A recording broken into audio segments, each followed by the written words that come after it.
Okay, so let's look at this next sentence. Remember, we're looking for the participial phrase here. So we've got Mr. Taylor yelled at the student, angered by his lies.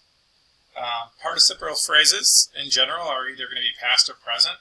So if we want to look at the word itself, we're looking for ing or ed words, unless they're irregular, and then they can end in a lot of other things if they're past. Anyways, so right away I'm going to suggest that possibly it could be yelled, or possibly angered. Yelled in this case is not the participle because it's the verb of the sentence. So Mr. Taylor is the subject and he yelled at the student. So in that case, this is not a verb, something that's like a verb but acting as an adjective. So we've got angered, and angered is, or angered by his lies, is the participial phrase. One way to think about that is to use a linking verb.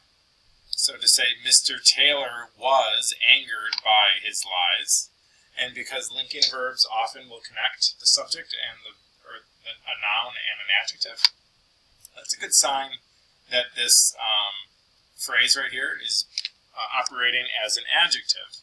It also is formally a verb, to anger, angering, angered, so this is also the participle, and the participial phrase follows.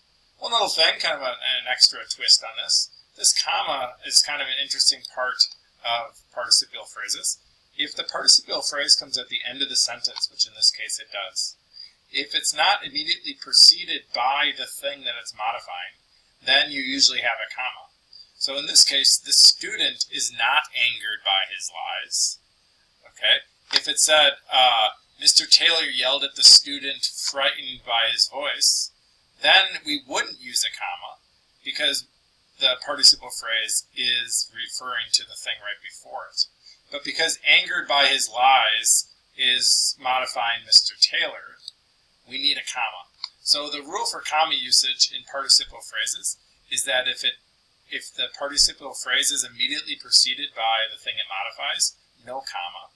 But if it modifies something earlier in the sentence and it comes at the end of the sentence, then you need a comma.